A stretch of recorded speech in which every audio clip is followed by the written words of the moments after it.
Shut up and sit down.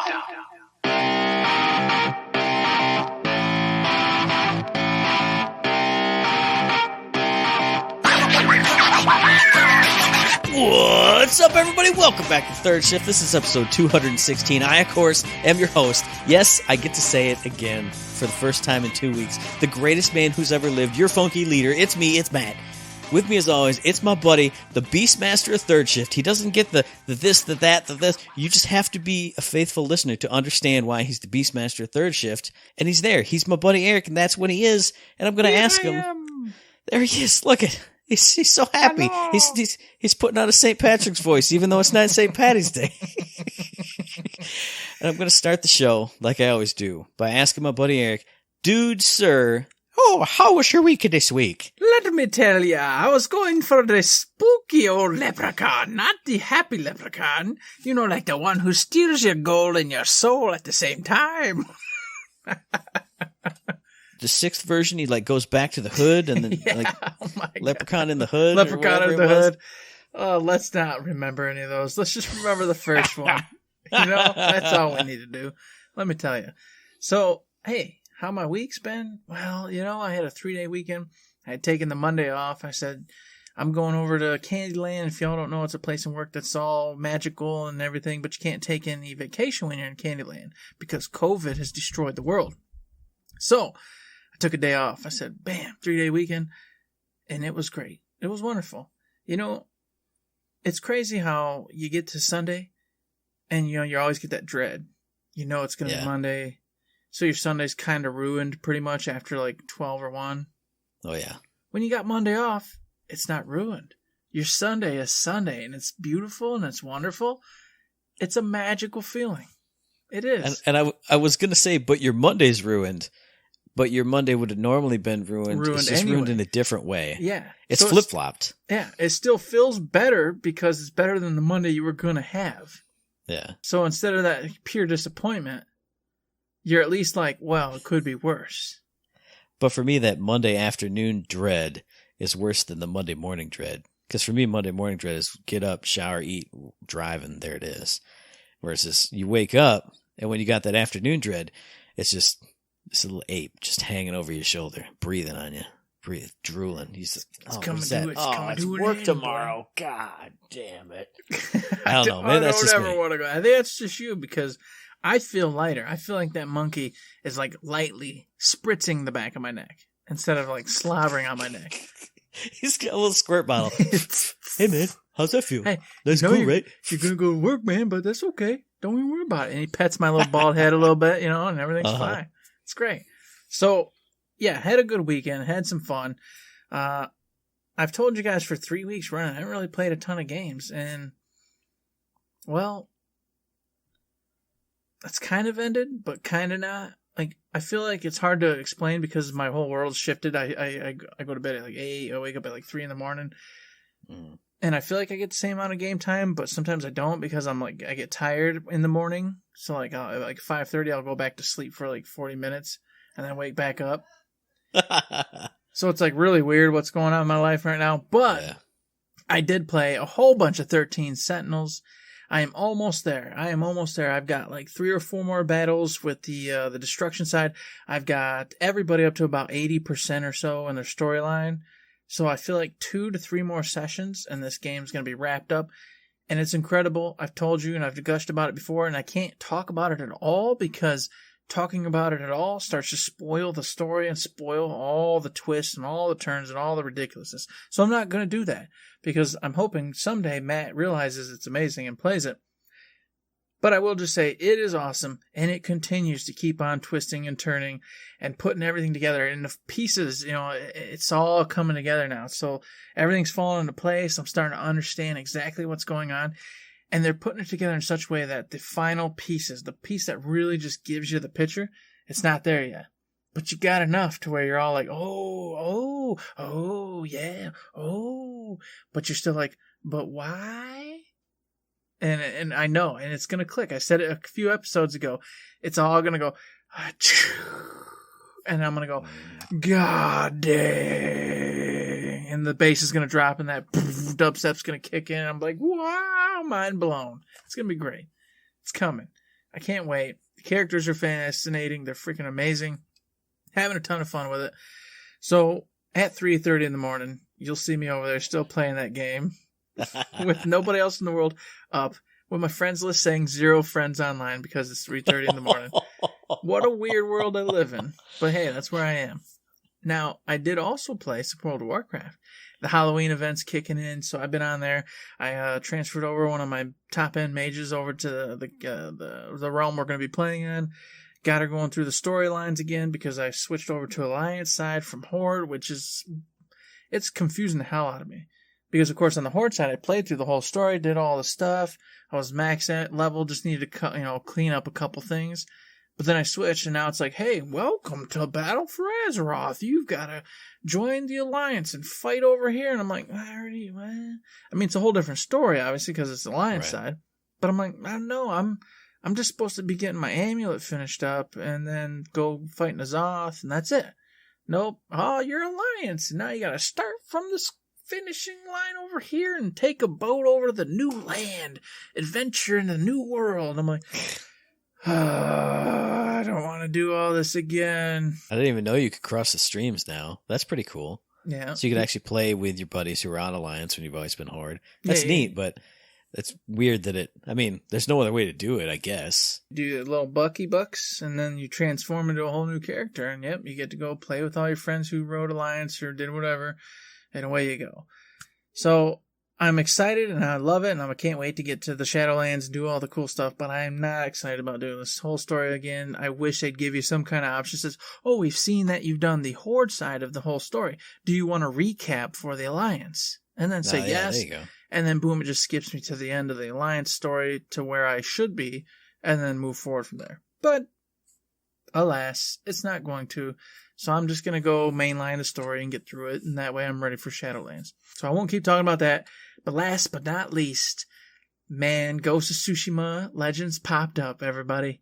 It came out, and I said, man, we got to get on and play. It's Friday night. You know we're rocking it. And you went, I forgot it came out. I'll be downloading. We're going to do it. And geez, oh, Pete's, this free DLC is incredible. Yeah. It's like a whole new game almost on top of the game itself for free. I can't even begin to explain how baffling it is when we're playing. And I'm just like, I would have paid $30 for this. Like, absolutely. Without even thinking about it, I'd have paid $30 for this. I would have paid $30 for this, or you could have released this as like a stopgap game. Like 6 months from now, you'd be like, hey, we got a little special treat for you guys, Far Cry Blood Dragon style. Here's this crazy Legends mode that we just made into its own standalone thing. Poof. Everybody would play this. This is awesome. Mm-hmm. But instead, they release it now. And it's out. It's playable. Free. No strings attached. Nothing. And you go in, and you're not Jin anymore. You get a whole storytelling session by this old cranky dude who's like, oh, the Ghost of Tsushima. And kind of tells you how there's like a bunch of legends out there, which you kind of already knew, because in some of the Mystic adventures that you go on with Jin, you find out that there's other famous people who've done crazy things throughout time, the time over there in Japan, etc. So you take the role of these other Ghosts of Tsushima, and then you're kind of going through and saving the day from these mystic. Is it what are they called? They're Oni, yeah. Yeah, there you go. The big boss, and we haven't even finished the story yet, right. So I can't speak to where it goes. But I have already heard that the big raid's going to be about finally getting the big baddie, the Oni or whatever it is, and killing it.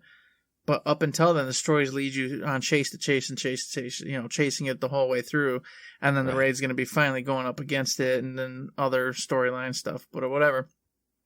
They've included, like, cool little puzzles. They've included you getting, like, different elements, and then your buddies getting different elements, and so that way you can kill certain baddies. And then, of course, the sneaking stuff. They got a bronze, silver, gold bracket going on, so that way your skill level can change up and down. And there's so much more stuff that we haven't even seen yet. Obviously, we haven't finished the story, but like going through all the unlocks you can get for every single character, it's like, oh, beat the story with this, do this. Now, like, uncover secret Oni chests. Where the hell are those? We haven't even seen that yet. Open up 10 of those to get this, and then, complete this in this cool setting with this on nightmare difficulty and blah, blah, blah, blah. So just throwing mods on top of mods on top of extras on top of extras to unlock more and more and more things to keep you playing this mode across 4 different character classes with all unique unlocks and abilities and specials. And Jesus Christ, it's ridiculous. Yeah, the gear, they got the green, blues, purples, legendaries, everything for you out there. And all those pieces give you, like Matt said, new skills and improve your key level, which is what you need to get to the silver version and the gold version. And as Matt said, in the silver and gold version, things get more difficult and not only just more difficult, but change. Like I finally did a silver version of the very first story, and all of a sudden, enemy placements were completely different. There was an Oni chest that you could open, but once you opened it, like it attracted this whole thing of baddies to it, and you had to defeat all the baddies to get to the Oni chest. And then, of course, like I said, everything changes. There's this one part where there's a bunch of baddies in a cart and a horse going forward. In the bronze version, you just sneak up behind, and you just 2-man, boop, boop, boop, boop, kill them all the way up to the horse, and you won the level. That was it. It was pretty easy. Me and Matt were like, yay, we're so cool. Look at us. That was it. And the silver version, they've got archers up on the different cliff sides waiting for you, and the devil dogs all hidden in the bushes waiting. So that way, if you screw up or try to attack anybody, the devil dog spots you and everything goes haywire and all goes south. And I imagine the gold version is going to change even more and make it even more difficult and harder. And of course, all the baddies have more HP. More of them are connected, so you have to make sure you're keeping them together. It's bananas.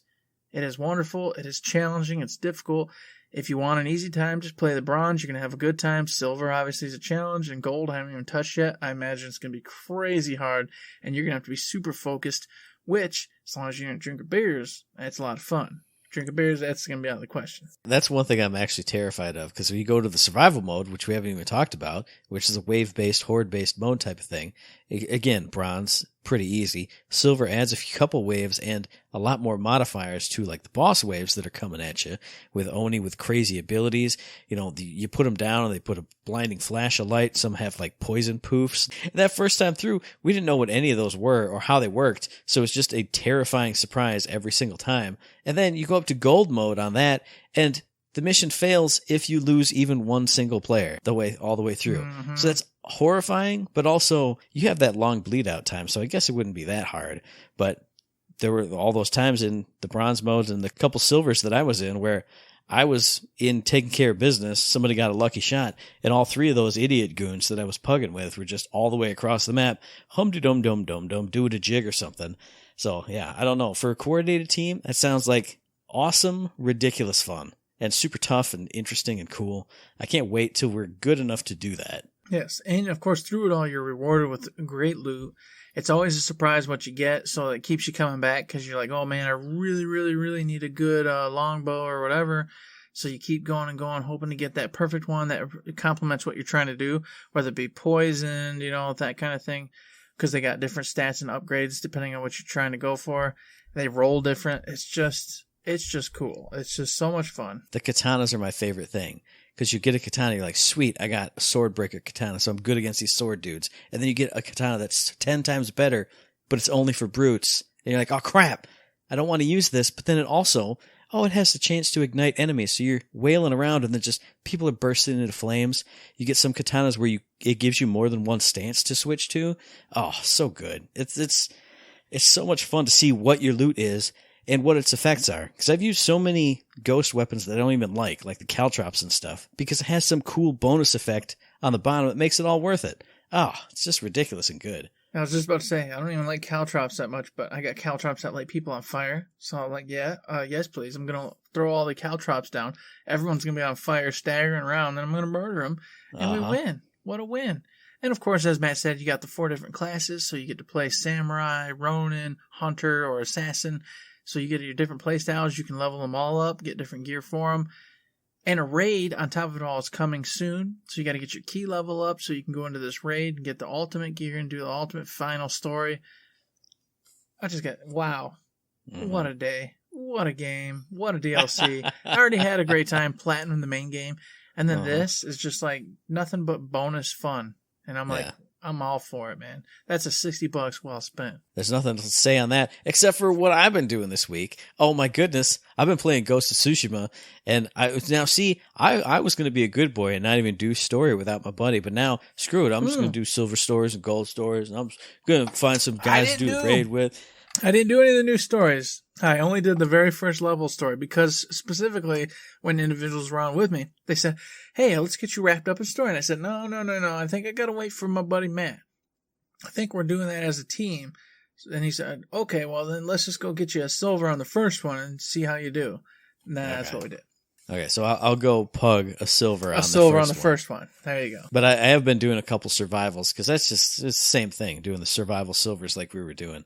So I've been having a blast with that. Just it's gotten to the point where like Hades was last week or the week before, where I get home and I'm just like, I do the Dave Chappelle scratch my neck thing, and I go, man, what should I do? I should really like clean up this or go take care of that, man. But I should really play some Ghosts. I gotta play some Ghosts. I'm just gonna play some Ghosts. And I do a round, and it's 40 minutes, and I go, oh, where'd all my time go? Well, let's just play another one. It doesn't matter. Do. So I've been having a blast with that. It's everything we just said. It's so fun and ridiculous, and such a great add-on.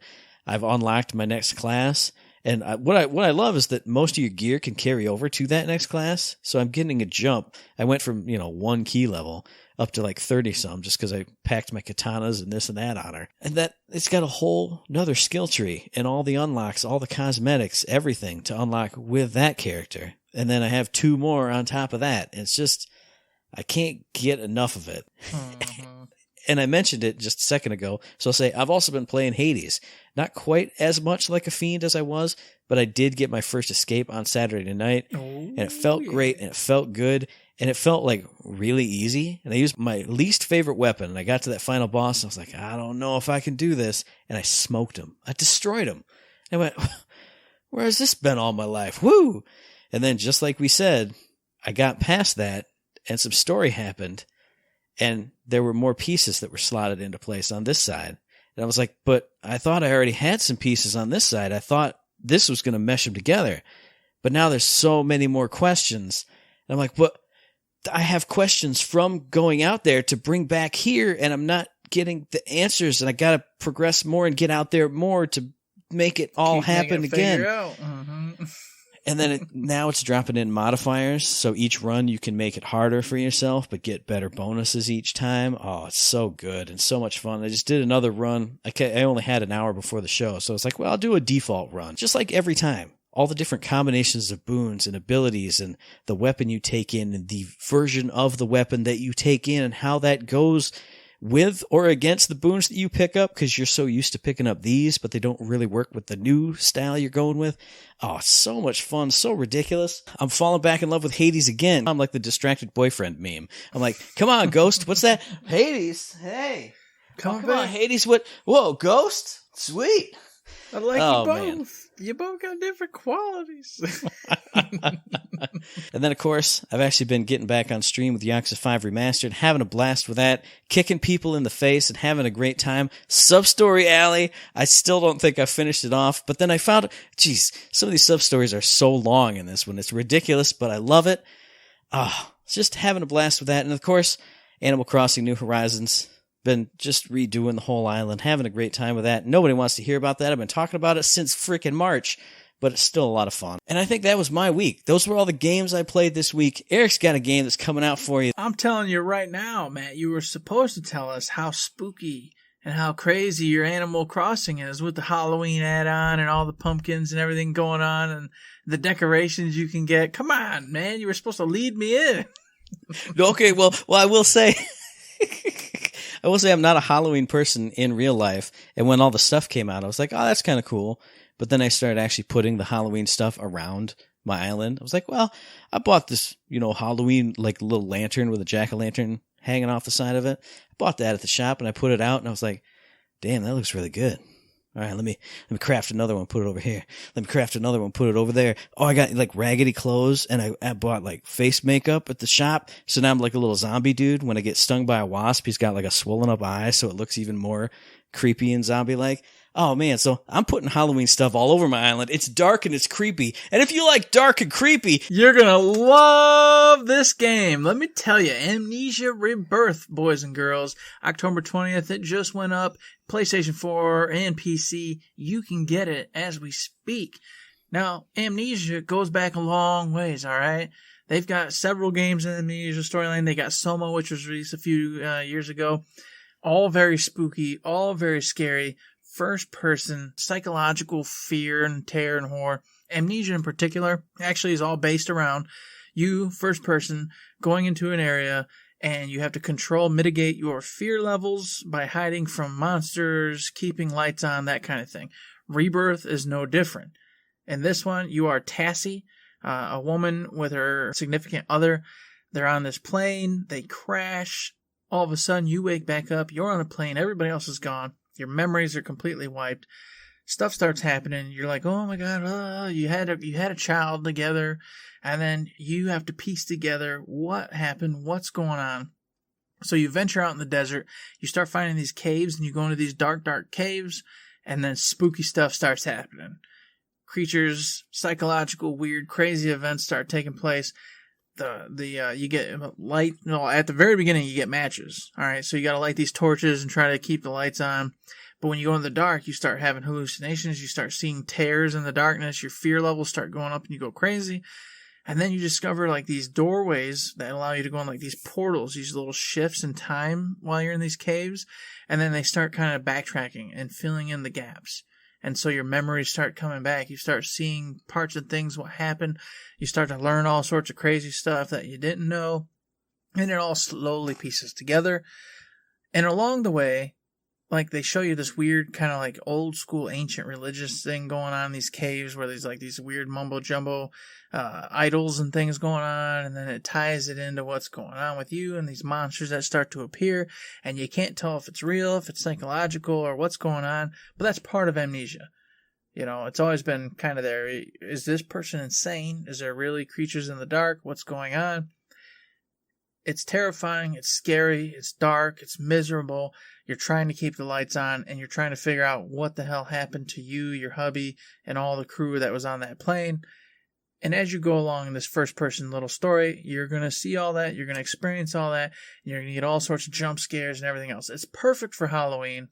It's a great game to play if you love the whole spooky thing. Put on your headphones, get it in the dark, get down in your little basement, play this title with nothing going on. And then when you hear like something jump in real life, you're freaking out and you smash your screen and you get all bloody knuckled, blood's dripping everywhere. You try to go to the hospital, but you fall down the stairs, you break your neck, your family finds you decaying and rotting in the morning. Boom! Man, what a great story for Halloween. Play Amnesia Rebirth. I can't tell you. It's good stuff. Speaking of dying, this game, you do die a lot in this game, but it's not a scary game, but it did make me think. I wrote down, my release for this week. I'm like, I'm going to be talking about Disc Room, developed by JW, Terry, Kitty, and Doze, and published by Devolver Digital. And I was going to write down in my little notes like, hey, this game is all about dying to horrible stuff. And I went, so many of my games lately have been about dying repeatedly over and over and over. Spelunky 2, Hades, Electronic Superjoy 2, Disc Room. It's hard to say what kind of game it is. This is a game where you go into a room and there's lots of like big spinning saw blades all over the place. And you're this little like scientist guy running through this room, trying to dodge all these saw blades. And that's basically all the game is you're running around dodging the saw blades, but each room has like a challenge, or each door as an exit to the room has some challenge that you need to complete to unlock that door. Like you get in the first room, it's an easy challenge. Survive for 10 seconds. So you're running around, dodging the saw blades, more are spawning in. Different ones with different abilities are spawning in, but you last for 10 seconds before you die. Big blood splat. You hit A to restart, super easy, just like Super Meat Boy style. Quick respawns, all that stuff. So that door opens. So you go into that next door, and it says, survive for less than 5 seconds is one of the challenges. So run in, get hit by one of the saws, that opens another door. In that next room, it's survive in this whole area, this whole region that you're in, all these rooms, for a total of 3 minutes.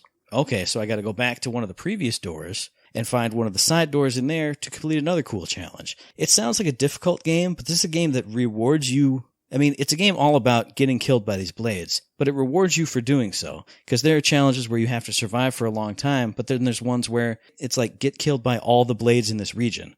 So you got to go to different rooms to find the different blades that spawn, because there's big ones, there's little ones, there's ones that trace around the corners of the screen, there's some that kind of like hover around and then will dash at you, there's like big ones that let off little mini baby blades behind them. It's fun, and it's not a big serious game. It's this silly game where you run around and you run into saw blades and you get killed, but depending on how well or poorly you do, you unlock the next room, you keep moving on. I don't know, people have been giving this really, really good reviews. The more I watch it, the more I hear about it, the more I want to play Disc Room for myself. It also goes into more like puzzle territory. Like there are boss saw blades that you fight where, it's this big thing, it's shooting out stuff, but maybe you have to pick up little pellets across the room. So you have to survive long enough to get enough of those to kill the boss. Or there's certain like other biomes you go into where instead of just running around surviving, there's like a big circular pressure plate in the middle. So you only progress like the timer, or you tick down the timer of the boss when you're standing on that pressure plate. So you got to lure it out and then circle back in and spend a lot of time zapping around on that. So if you like puzzle games or kind of not really Twitch, action games like Super Meat Boy, but if you like games where you can progress and kind of puzzle things out and things move quick, and when you die, you just respawn in real quick, Disc Room is going to be up your alley. It's got really cool music. It's got really nice graphics. It has that almost like the best Flash game you remember from back in the day, because some of those had some really good graphics, like Castle Crashers. It has that Castle Crashers kind of graphical vibe to it. I don't know. If just running around having a good time, puzzling things out sounds good to you, you should check out Disc Room. It's a fast, fun, frenetic time. It's silly. It's goofy. Also, you can unlock a bunch of powers. Like, I think a few of them are unlocked the more you die. Then you get like a dash where you're invulnerable during your dash. You can slow down time around you. You can clone yourself. So you put out like 3 different clones. If 2 of them get hit, you're still alive with the other one running around. All kinds of cool powers that you can unlock by dying to these blades or figuring out the puzzles to unlock the powers in the region that you're in. So, like I said, it rewards you for dying, and then also for being skilled at avoiding these saw blades. I don't know, it's a weird game to describe. Run around and dodge saw blades, but when you watch it in action, you'll get it. It's Disc Room. You should get it right now for your Switch or your PC. Now, I did it this week, so it's like a disease. I forgot to tell you that Frictional Games is the one who published and developed for Amnesia Rebirth. So there you go. The credits due, okay? Go in there and check them out. They're great people. They make a lot of scary-ass games, and you're going to enjoy them. But you were speaking about Devolver Digital, and I did want to give a shout-out. Congratulations to Devolver Digital and Croa Team, the guys and gals, mind you, who did Serious Sam, etc. They've merged. They've become one. As they said, hilariously on their Twitter and stuff, that they decided to get married, and, they thought they dated long enough, etc. It was good. They're together now.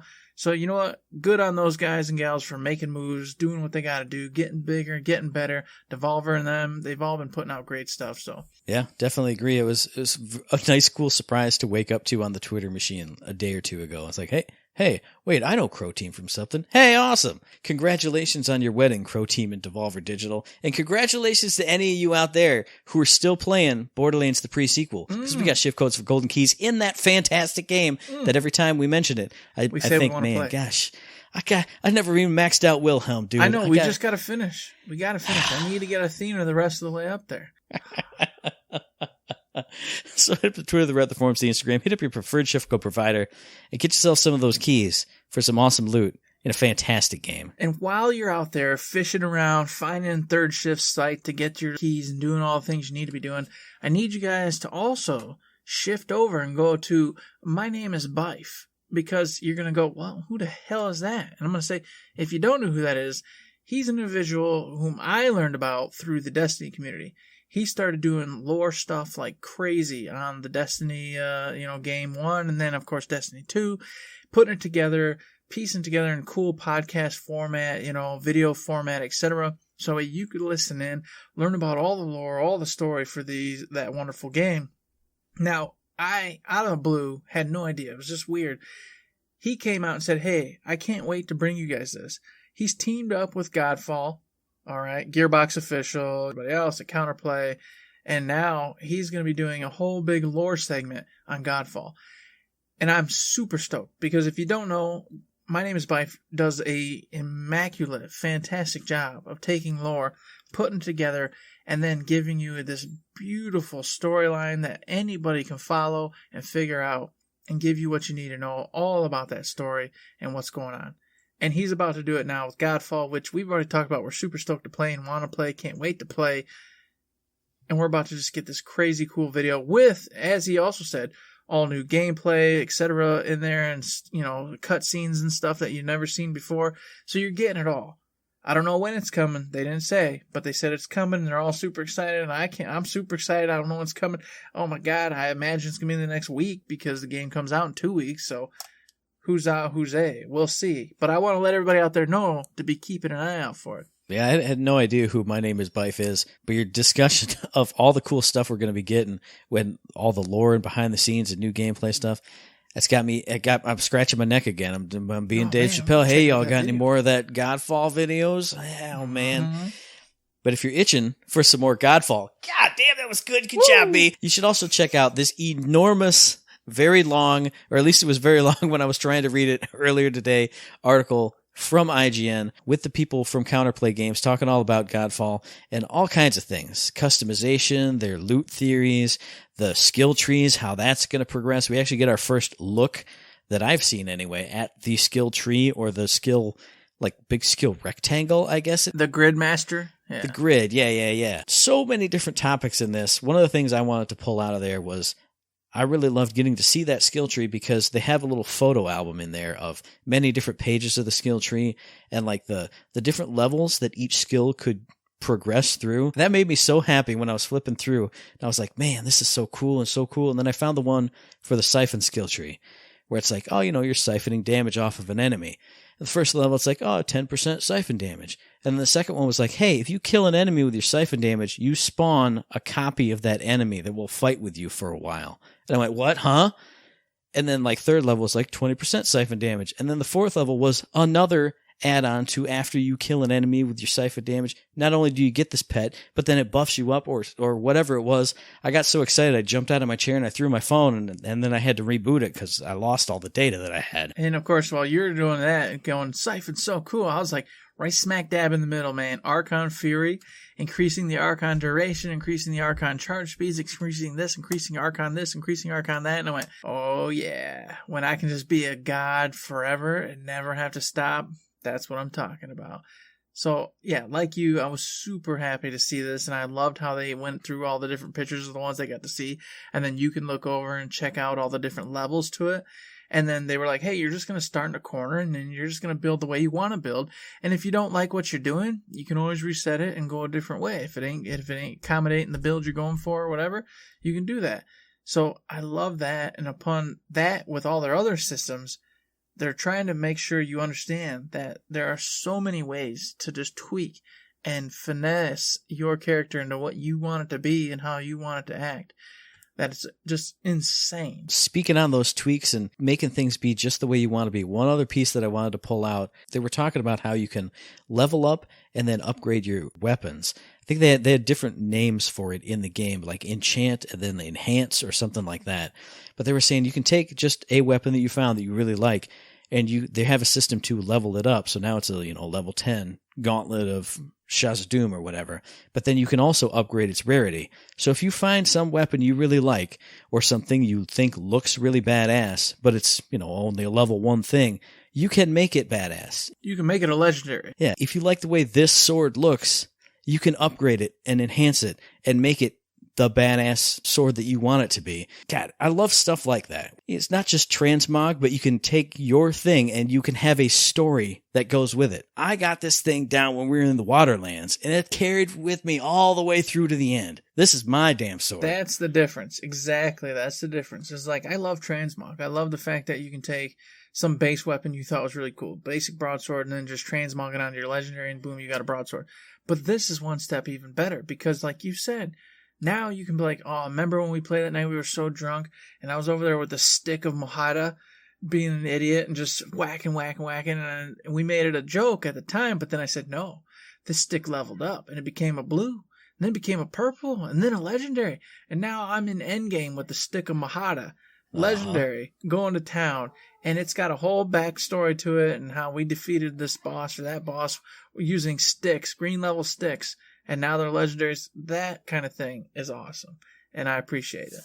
I mean, imagine if Borderlands had that. If you could take the Bane and make that be your legendary freaking pearlescent tier awesome gun. Killing the last boss. The freaking Bane, Oh my dude. God, just screaming, yes. Oh, that would be so good. That would be just fantastic. So I definitely loved everything I've heard thus far. Some of the stuff was some stuff, it was Hein. I'm terrible with names, you guys know it. But he was the one having the interview with Jonathan Dornbush. Some of the stuff he went over, we'd already talked about a little bit before, but that skill grid master, and then of course the crafting with the gear, all that's coming up and coming out, and just his gusto and his just enthusiasm for how much tinkering and messing around you're going to get to do with your characters has me super stoked. And it's got me excited, but it's also got me scared because, you know, I will say a lot of people are like, hey, this sounds great, but we really haven't heard a lot. I don't know what this game's about. It's not really on the big watch for all the different websites all around. For me and you, we're super stoked. This looks great. But I do understand how some people are like, well, that sounds great, but I mean, really, like, what is this game going to really be? Muchos grande. And I'm like, from the sounds of it, yes. And I don't want to be let down. I want Counterplay to pull through for me and really deliver on what the hell they're talking about. Because as it stands, I think this is going to be a game that's going to just take me all the way through the holiday having a great time with. It happens literally every week. You listeners can hear it. Every single time a Godfall thing comes out, we go, man, everything they said sounds so awesome. I'm so excited for this. And it keeps mounting and mounting and mounting. I just really hope that there's a lot of longevity in the game itself because I love tinkering with things. I love making my own personal builds and stories with my weapons and my armor and my character. And, you know, even if this isn't the meta way to play it, I love making my characters play it my own way.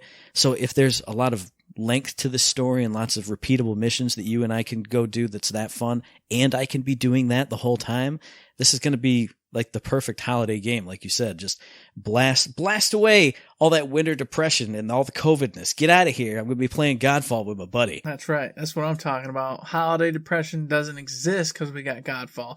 It's not even there. And someone else who hasn't let us down and gave us all kinds of good stuff to be excited about is Gearbox, because we got, as promised last week and the week before, the skill trees for Amara, Flax, Zane, and Moze that will be coming with that November 10th first drop of Season Pass 2, raining down skills and abilities on our faces, having a great time. It felt so good to pull up that Borderlands 3 skill builder again and go, man, what's old Flat gonna get in this here skill tree? Oh, buddy. I did the same thing. I was sitting there at work today, hiding in a little cubby hole in the corner because I couldn't go to my desk. I was like, clickety-clack, just looking at the new skill tree for Moze. I'm going, oh, yeah, that's going to be fun. That's going to be fun. That's going to be fun. And they did a great job because in the newest skill tree for Moze, of course, you get Bear Cub. And it's exactly what we talked about. It's exactly what we said it was going to be. Wow. Third Shift predicted it 100%. You get a mini Iron Bear to come out and fight for you.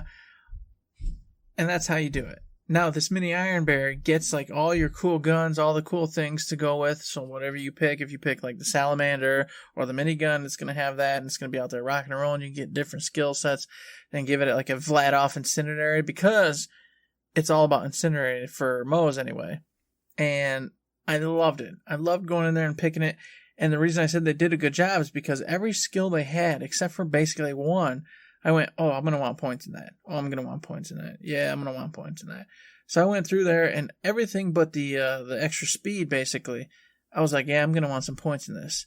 Now, I'm not going to go through and tell you my exact build. There's people out there better equipped to do that than we are. But I will say some points were attributed to everything in that particular skill tree. And then I went ahead and I went and made 2 different builds. And I was like, oh, man, tie it with the grenades and get like high splash damage with the incendiary grenades and go that route, so everything's constantly on fire, so you're always getting the regen, etc. And then I went, well, what if I just went down the other tree there and got the high gun damage, incendiary gun damage, etc. So I went down that tree, and I'm super stoked. Bottom line of this is, I went, okay, I'm sold. This is for sure going to be my new skill tree. I love the idea of having just another death trap going around, killing everything for me, helping me out, doing what it needs to do. And I'm so happy they did that. We knew they would, but there was a small part, of course. I'm like, no, they'll do something else. It won't be that, and I'll be so sad. But it was. And not only just that, but combining Iron Cub with that incendiary stuff, there was that one skill that they pointed out in like the little 3-skill breakdown, where it's like, if enemies are on fire because of you, Iron Cub will not use fuel. So as long as you just run around burning stuff, he's just out there forever. It's better than Death Trap, because Death Trap went away. Yeah, he would go away, period, at some point in time. So this route, basically, as long as you keep going crazy, you can keep him out forever with you. And I'm so stoked about that. I was just like, wow. And then the abilities, they had the side abilities you put with the main ones. The one where he reduces the fuel amount he's using and this and that. I'm like, duh, of course. I'm like, gotta take that. I loved it. I loved Moses. I was super high on it. I can't wait to look at it some more and get in depth on it and just play it myself. What'd you think of yours? I'm glad I let you go first, because you were super high on everything Mose, and I am halfway high on everything Flack. We were wondering, I think, a couple weeks ago if we got a look at the action skill. It is Gravity Snare, knocks up and temporarily stuns enemies, and then will periodically do that too. I think for me, I'm still going to stick with my Gamma Burst, because if you can periodically do stuff, then that means that every time that there's an enemy in there, it won't do it, and anytime an enemy steps out, it's going to go broop, broop, hey, what happened? Because that's how my luck goes. But the loaders and the different loadouts that they can get got me excited. But then, for me, I think the thing that got me most excited in this skill tree was halfway down. There's one skill in there, and it's one of the ones they highlighted in their little breakdown called Take This, where Flack's pet gets a copy of Flack's shield. And I knew I had to get to that skill, and I was terrified that it was going to be the capstone. But it's not. It's halfway down, and I think after that, for me, not a lot of stuff is too exciting. There's a lot of critical hit stuff. I don't get critical hits. I just spray and I pray, and I hope that we do what we can do. The capstone for this one has to do with, like, your shield cap goes up and then it immediately begins recharging. But for me, my shields are always broken all the time, 100% of the time. So I think once I get to Take This and give Mr. Beef a copy of my shield, and then there is another one up there, that second tier, Combat Veterinarian. When Flack is attacking the same enemy that the pet's attacking, the pet gets some of that damage back as health. So now, I already feed health to Mr. Beef by attacking enemies. Now I'm attacking an enemy that he's attacking. He's getting even more health back, and he's got a copy of my shield to go on top of his health, which never goes down. And since he never goes down, I never go down. This is going to be not my primary skill tree, not my secondary skill tree. This is going to be my tertiary one, where I have points in that hunter skill tree that I really hate, or whichever one it is that has rack attack and stuff. Now those points will go into here. I will live even longer. Mr. Beef will never die. It's freaking fantastic. So I'm very excited to get to Take This. After that, I think I'm going to rearrange my points around elsewheres. But the fact that Mr. Beef can now get a shield and be up forever even more than he was before, I'm very excited. Yeah, when I read the shield information with you, I went, oh, he's going to love that. Because, like you said, now you're going to be up even longer. It's going to be so ridiculous to get rid of you. It's just stupid. So I knew you'd like at least that, if not the other stuff. And now for me, what I was talking about earlier, and I wanted to clarify, was the side skill that you get for Iron Cub is that Mose gains increased gun damage the longer Iron Bear is active. Nice. I mean, not Iron Bear, Iron Cub. Yeah. That is incredibly stupidly awesome to me, because if you get like I said, if you get something that's super incendiary damage, so you go with the grenade route and you're just throwing out splash damage incendiary grenades with a high, chance of igniting, and you're just setting dudes on fire, not even trying, you're just setting everything on fire. Iron Cub's never going away. It's just not going to happen. And so that, combined with that, I'm like, oh my god, this is so freaking wonderful. And then the other one that's got me super stoked was the Iron Cub spawns an incendiary Vladoff freaking assault rifle in addition to the other weapons that Iron Cub gets. And I'm like, nice. Yes, just to have you doing nothing but fire damage, incendiary damage. But I was like, well, that sounds really cool, and that kind of goes with if I don't go the grenade route with this.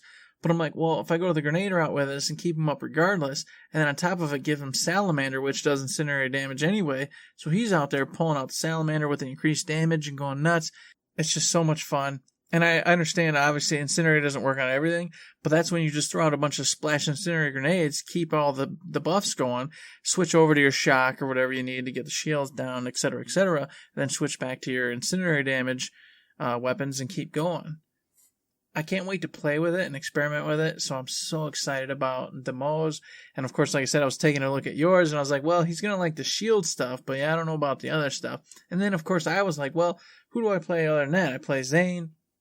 Not a lot. Mind you, I've barely even started. I've only played a few hours with the young one.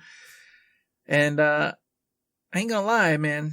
Like, the Zane's new one just wasn't really for me. I like the ability in which they the trap is set. You know, it allows you to kind of like mitigate the damage or whatever. But I was like, not really my shtick. Not really what I'm talking about. He gets the cannon, and then he's like, you get the extra damage. You can like snipe people, and then like one of the main abilities was if it pierces. So if it's anybody's behind him, it does damage behind him. But like, how often does that happen where you've got a bunch of people in a line like that? It would never really work for me. Plus, it's one of those I love passive abilities. And a lot of his seem to be like active abilities. So something you engage in while you're playing. And I'm like, I'd end up missing out a lot of opportunities, screwing up because I'm just a doofus. So I was kind of like, well, I mean, I like the idea. I love the look of it. And I like the idea behind it. But it just wasn't really clicking for me. So unfortunately, Zane's new abilities, I was like, okay, well, that's okay. So I haven't had a lot of chance to look at Amara's, but just looking at the new action skill that she gets, you were talking about passive skills versus action skills. And a lot of her skills, you shoot it out and it hits an enemy or it doesn't. What I love is her new action skill. Phase Flare is summon's a big old orb that just sits there and does constant elemental damage. So if you're in the middle of a freaking crowd, going nuts, trying to punch people, switch around, do your guns, boom, put this giant orb out there. Then it also is, it's doing AoE damage to everybody, but then it also says like you can punch it to power it up and make its damage even better. So when you're running around in there like a crazy melee fool, like all the Amaras are, you're pumping that up, and then you can also shoot it out. So if you want to hide behind a rock and go punch, punch, punch, punch, punch, make this orb super big and super badass, and then the boss turns around, poof, now you shoot it at him, you're having a great time, and that orb stays out there for like 30 seconds. So I love that, and I love my new Flak tertiary skill tree because there's another one, I forgot about it earlier, I was reminded of it now that we're looking at it with fresh eyes again. Success imminent, the very first skill I'm going to get in that new tree. Whenever Flak or the pet shield breaks or is filled, Flak and his pet create a radiation nova. The cooldown on it is 3 seconds. I just told you, my shield always breaks. And I think I already have skills that start refilling my shield really quickly. So every 3 seconds, there's going to be a giant radiation nova from me, from Mr. Beef, then from me, then from Mr. Beef, from both of us, all the time, nonstop. And they're going to be inside the Gamma Burst as well. Everything's going to be irradiated. It's going to be ridiculous. Everyone's going to be dead. And I and Mr. Beef will live forever. Literally forever. Now, I got him confused, Matt, okay? That's what I was going nuts about. I'm like, wait a minute. Zane's got the shoulder cannon going on, and you did mention it, but, dude, the gravity snare is going to be great. I know you said it's not going to be, because as soon as you put it down, no enemies are going to go into it, and it's going to be a waste of your time. But I was thinking the opposite. I'm like, wow, you put if a bunch of elite bots that are annoying as hell drop right here, you pop that down, it's going to keep popping them up, keeping them snared for us. We can ignore them and go after some other guys or take them out quickly. If it works like it says, that would be a great way to control the battlefield. Mm-hmm. And if, sometimes shit goes wrong for us while we're playing and we're like, oh, God, the dogs are going crazy or whatever. This would be something that could go, boom, pop that down. Dogs are under control. Those suckers keep getting snared up, flying up and down, going nuts, and then we can take them out quickly or just ignore them and get the other crap and then go back. I was like, that'll be really cool. But then, of course, you did say that our luck, you'll put them down, they'll just go around, and it'll just be a dumb ability that sits there doing absolutely nothing. You know what? No, you're probably right. You're probably right. I mean, that generally is what happens with us when we play, but I want to be optimistic and say maybe not. Maybe the range is pretty good. Maybe, maybe it's Now I'm sad because I agree with you because I do want to be optimistic because having a really good CC, especially, I'm not sure how long the duration is because I just closed my window. If it's a nice long duration and it pops fairly regularly, that would be pretty awesome. But then, dude, my Gamma Burst is a giant heal aura that makes you never die. So just never die inside of never dying while also doing damage and never dying. And you just never die. You don't have to worry about stuff going wrong. Nothing goes wrong with me. I'm alive forever. Come on. And if you want to know, the duration is 16 seconds with a 36-second cooldown. Okay, so it's not bad. Terrible. It's 16 seconds is enough to clear out a wave over here and then get back to it. So it's not bad. So it's something to maybe check out. Maybe we'll go peek at it. And here's an idea. I'm going to say it live on the show. I was going to just tell you off screen, but I'll say it right here, right now, while we're talking, is we need to get in there. And then, like you said, we've already done the main story several times now. We're done with that. What we need to do is create new characters. And then we need to just take the boost up to where we can do whatever. And then only do the DLCs with the new characters that we've created. Yeah. Which will give us a chance to play through characters we haven't played through yet with doing the DLCs, which we've only done once, probably for most of us. I've done some of it, some twice, because of course I had to redo all my crap, but you know what I mean. And then do it that way so we experience the DLCs fresh, well, only for the second time with the new characters, and then we get to play with these new abilities. So obviously we'll wait till November 10th or whatever. Yeah. And then we'll rock and roll and do it that way. And then we can come back and tell the people what we think. I like that. That's a good idea. So I think we should do that. I think that's what we will do unless something drastically weird changes and we can't. But I like that idea. That'll keep us fresh in the Borderlands world, keep us getting on some new characters, checking out some new abilities, new stuff, and keep you informed as to whether we think it's a bunch of BS or actually really fun. So you've heard our thoughts about our favorite characters' new skill trees. What are your thoughts about your favorite characters' new skill trees? Are you excited? Are you half excited? Are you like halfway excited, but then you got yourself more excited because you remembered other stuff you forgot about earlier? Let us know via the email, thirdshiftme@gmail.com, on the Twitter machine @thirdshiftme. And you can still find us on Facebook under Third Shift. I keep telling you, you just got to find us there. You got to do it. Hey, I'm over there. I check it every day. I'm over there and it goes, hey, Third Shift needs a post. Hey, you want to say something? And I go, well, when someone says something, I'll post and we'll say something. Until that time, I'm there posting the episode up for you every week. And that's what I do. That's my job over at Facebook. And I do it unless Matt doesn't post over on the Twitter. And then I don't post. And then it's just like a weird mystery, and it's just a strange event and a strange week. But while you're having a strange time over there on Facebook, you can head on over to Patreon.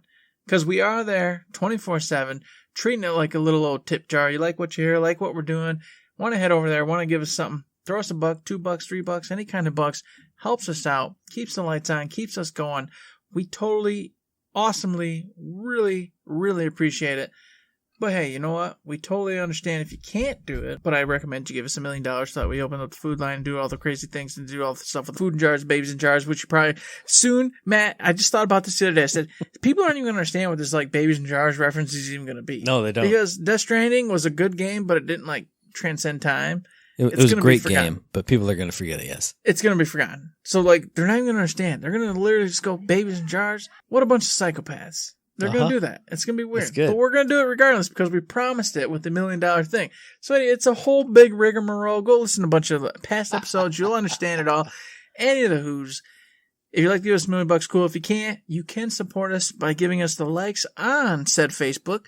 You can give us a thumbs up over there on the Twitter. You can give us 5-star ratings on iTunes. You can give us mailbag questions, things you want us to talk about. Remember, folks, we love to talk about Gearbox. We love to do everything Gearbox, but we've changed it up a bit. We'll talk about whatever game-wise you want. So if you got something you want us to talk about, a game you want us to talk about, something, a developer going crazy, a publisher going crazy, this or that, doesn't matter. We'll talk about it. We'll go research it, have a conversation about what we think. It's all up to you. Throw us those mailbag questions, and we will hook you up. So please do that. Please participate. Have a good time. Go over to Twitch, follow, subscribe, all that good stuff. It helps us out, and we really appreciate it. And what else really helps us out that we really do appreciate is you listening to every single episode of Third Shift, because that next episode is going to drop on the 29th of October. And you can find that episode on iTunes, on Stitcher, on Podbean, on Spotify, and on YouTube.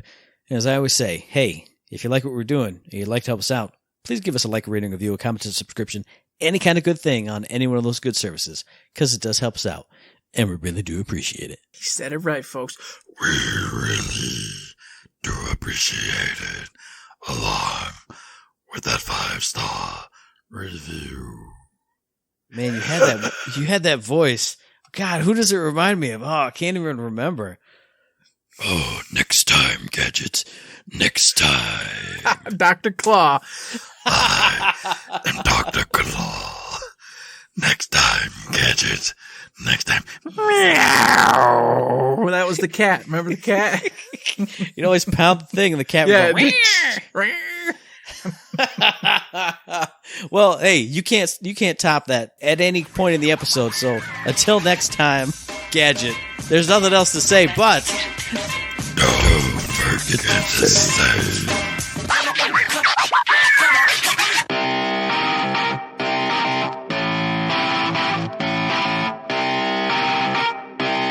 Shut up and sit down.